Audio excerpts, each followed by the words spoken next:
Jim Smith. And I'm Kent Miller. Welcome to this edition of In Perspective. Today we have two very special guests with us. First is Bill Walzer. He owns his own company called Metal Equipment. And the second guest is Chuck Moulton. He was a U.S. veteran on the U.S. Navy ship Silversides during World War II. Go ahead, Kent. I want to personally thank both of you gentlemen for the tour you gave us last week. And Mr. Walzer, why don't you explain to everybody where the sub can be found? The Cod is north of the Marginal Road between Lakefront Airport and East 9th Street with the Rock Roll Hall of Fame. Accessible off of the East 9th Street. What, are you open 7 days a week, or? Yes, we are. From 10 o'clock in the morning to 5 o'clock in the evening. How much do the tours cost? The tours, $4 for adults and $2 for children. And all the money that we collect goes to repair, to keep the sub up. We're very proud of the way we've kept this sub up. It's the only sub still in existence of World War II that everybody has to go down the same as they did during the war. All the other subs, they've cut apart. We walk down in ramps and walk through it. They cut out all the watertight compartments. And this one you have to crawl through, and everything, you have a feeling you're there. We even have dishes and everything else set up in the wardroom, just the way it was in the Navy. Yeah, I can tell everybody it's well worth the money. It was very interesting tour. Kent and I spent about 2 hours down there. Yes. It was very interesting. It was a really enjoyable and very informational. I guess we want to start off. Chuck, can you tell us what was it like? And you were on the Silversides. I was on the Silversides and Snapper. I worked out of Australia. And the first time that we were depth charge scares the hell out of you. Oh, yeah? Now, if the depth charge is above you, it ain't too bad. But if it's down alongside you or below, you got one hell of a ride coming up. Now, one run we made on the Silversides, we attacked the convoy. We opened up with 6 torpedoes, but number 5 hung up. So we had 600-pound warhead sticking out the bow, and the enemy depth charges at the same time. So we kept turning the ship so they passed the stern instead of the bow, because she was alive and ready to go. We were about 6-hour depth charge attack. 6 hours of depth charging. I saw you see movies and stuff when there's depth charges going off, the whole ship shakes. Is that really how it is? Yeah, it's according to where they're at. When you're sitting down there and you're listening, you can hear the depth charge hit the water. Then when you hear, get ready, because you're going to get hell. Away she goes. What happened if it went off real close to you? It'll rock you, shake you up a little bit. How thick is the skin of it? 5/8. About 5/8 of an inch. So man, that doesn't seem like it's. I might be a little wrong on that. Yeah, but it's got the big, huge steel reinforcements for ribs. Yeah. Wow. So you got depth charge for 6 hours. Right. That was the first time. Tell us some of the conditions that you went under when you were being depth charged for that amount of time. Well, it starts to get hot. You're stripped out of your shorts. Temperature can get up to about 130, 135. Wow. What you do, you stay on the line, get up in your bunk. All the guys sit quiet. The guys are working. You keep your eye on them. When they start to hibernate, you'll get them, put them up in the next bunk, and the next guy steps in. Become a submariner. You got to do everybody's job aboard the boat, or you're gone. Yeah. We noticed there was a lot of knobs and stuff like that, and gauges, and there's probably thousands and thousands of knobs and gauges. Does everybody need to know what every one of those means? What you do when you're at sea, you study. You study the whole time. When the first time you go aboard, you're an AS seaman. You go in the mess hall, and that's where you study, wash dishes, learn to cook a little bit. Then you move on. The next friends I was on the bow planes. next run on the stern planes, next run back in the engine room. Look out, a couple of times. Wow. Was the food good? I've heard that the food was That's why everybody was jealous of them. We had the best food. We didn't have to wear full dress. We could go on the base wearing dungarees. We have the dungaree band. Once you became a submariner, and you were twin dolphins, you were the lead of the fleet. Get all the best women, all the best women. The twin, yeah, all the best women. That's funny. The twin dolphins. That's the insignia that's on your hat. That's it right here. Yeah, that's the twin dolphin insignia. Mr. Walzer showed us the ice cream maker. Now, is every ship equipped with that? Some did. They call us the ice cream sailors. The ice cream sailors. Good. How did you get fresh water on the ship? We made our own 500 gallons, about 1,000 gallons a day. But our batteries took a lot of that water. Had to be H2O, period. Yeah. You feed your batteries, then you took your bath, or drank water, or dishwater. With what was left. What was left. Some days you go 2-3 days without a bath. How big were the batteries? Was there a lot of batteries? Well, there's 126 cells to one battery, and 126 cells. Each one weighs about 1,000 pounds. Wow, 1,000 pounds for a battery. Now, obviously, you can't run. The ship was equipped with diesel engines. Yeah, we have 4 diesel and 1 auxiliary. When you're on the surface, you run your diesels. When you dive, you switch the battery. If you didn't switch the battery, you suck the air out of everybody's lungs. You die from carbon monoxide poisoning. Yeah. So it wasn't a real process to switch over, was it? No, simple. Okay. From 0 to 120 feet, we can do it in 58 seconds. Okay. Amazing. Well, we're here with Bill Walzer and Chuck Malton, and then we're talking about the USS Cod, and we'll be right back after these messages.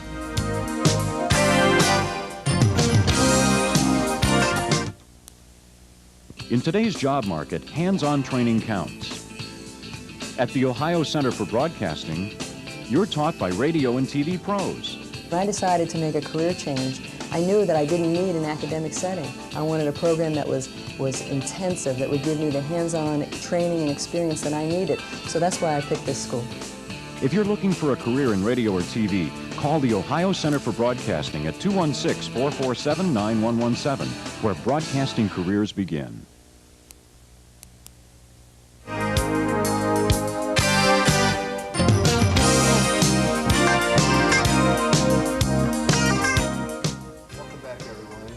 Perspective, and I'm Jim Smith, and beside me is Kent Miller, and today we're talking to Bill Walzer and Chuck Malton, who are actually taking care of a submarine, basically with a small group of men.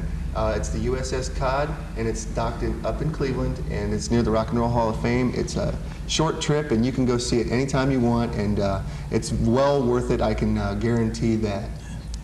Mr. Walzer, why don't you tell the viewers when the Cod was actually docked in Cleveland, what year?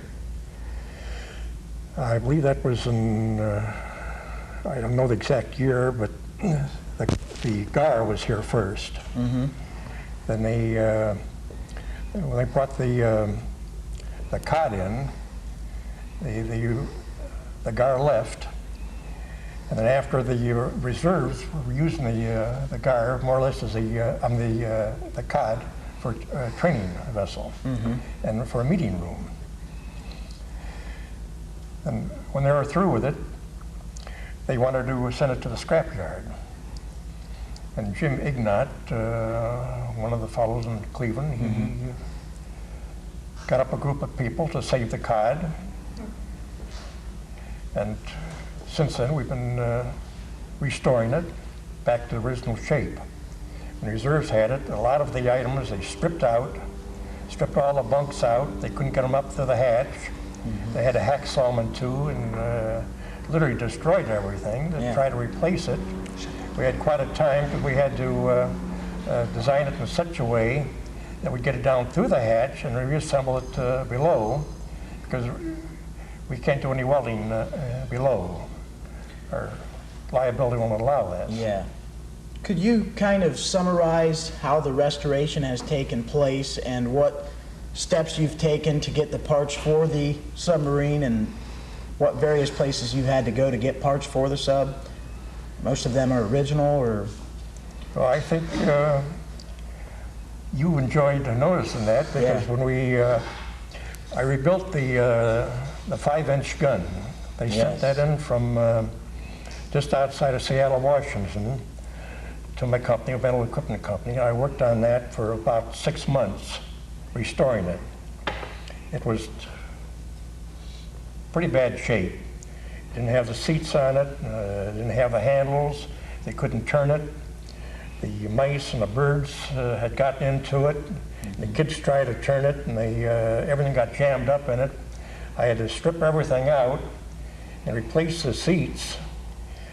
I got a couple tractor seats down in the Amish country, right where you were from. Yes. From Kidron, Ohio.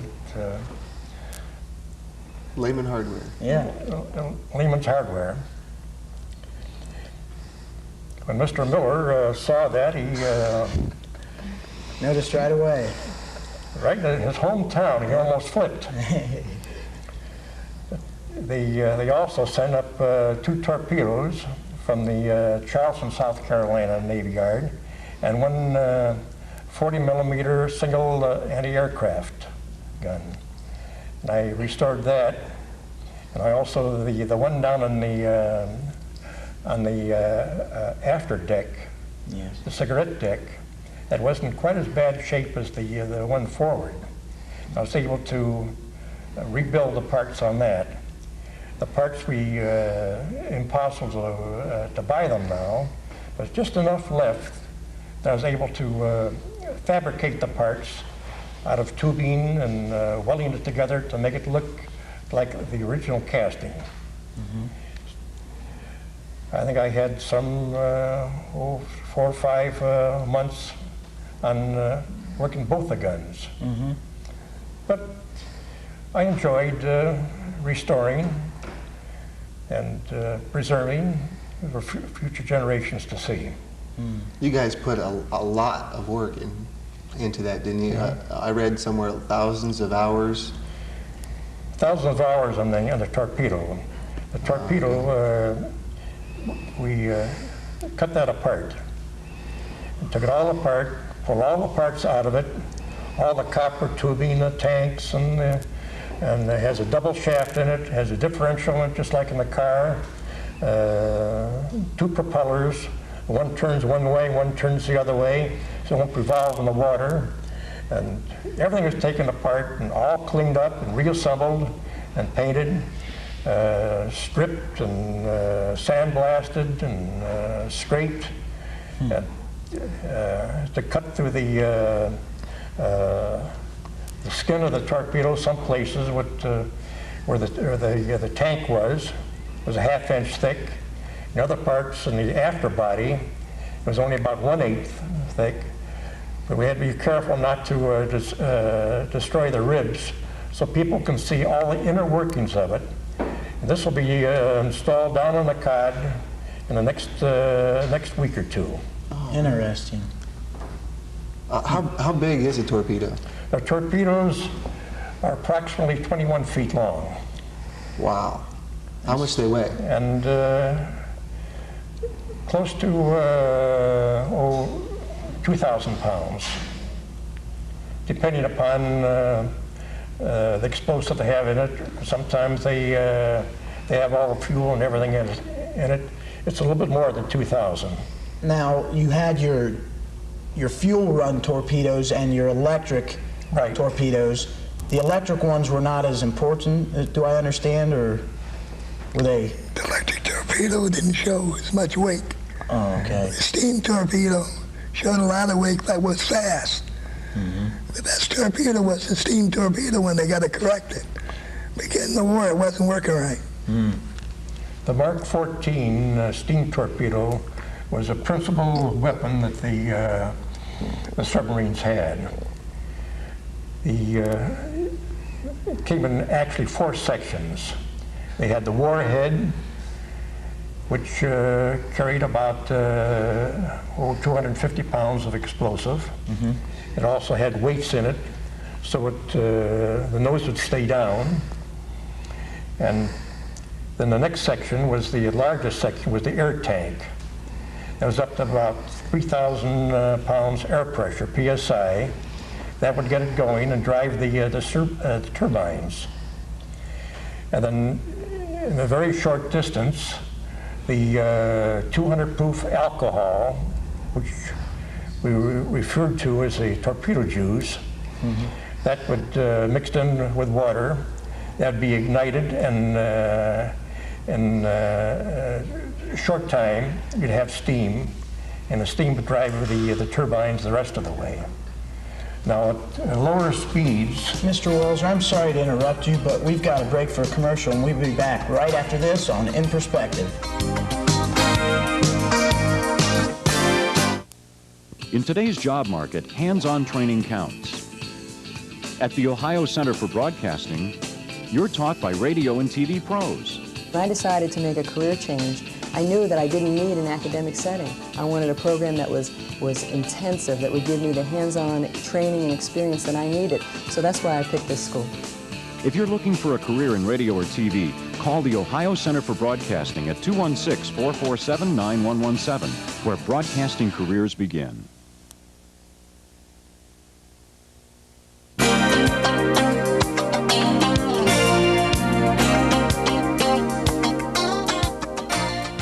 Welcome back to In Perspective. Before we left to break, Mr. Walzer was explaining to us the process of the torpedoes. Why don't you get back into what you were explaining before we had to take the break? Well, the torpedoes at slower speeds, they get up to close to 4 miles. And top speed, a maximum, was a little bit under 2 miles. And the only problems with the steam torpedoes, it left quite a wake. And during the day, the enemy could spot the wake. They'd like to get a little closer to it, so they could, in fact, fire it at a higher speed, so the torpedo would be well ahead of the wake, and they wouldn't have as much of a chance to dodge. But at the beginning of the war, we had a lot of problems with the torpedoes. Either they went off prematurely, or they did not detonate. One of the Japanese supply ships that got back into Tokyo and their shipyard, they had 4 torpedoes stuck inside of it that did not go off. And the Japanese were not afraid of our submarines. Shortly after that, we got it corrected, and we started knocking them off right and left. The submarine force in the Pacific was less than 2% of the naval force, yet it accounted for 55% of the Japanese shipping sunk. How many subs were lost in the World War II? 52 subs. Out of, there was over 200? Approximately 1/4, 22% of the subs did not come back. Wow. And most of them, they went down, all hands lost. How many, I read about 3,500 men were lost on submarines. It was a far cry from what the Germans had. They lost 85%. Okay, we're here on In Perspective, and we'll be back right after these messages. In today's job market, hands-on training counts. At the Ohio Center for Broadcasting, you're taught by radio and TV pros. When I decided to make a career change, I knew that I didn't need an academic setting. I wanted a program that was intensive, that would give me the hands-on training and experience that I needed. So that's why I picked this school. If you're looking for a career in radio or TV, call the Ohio Center for Broadcasting at 216-447-9117, where broadcasting careers begin.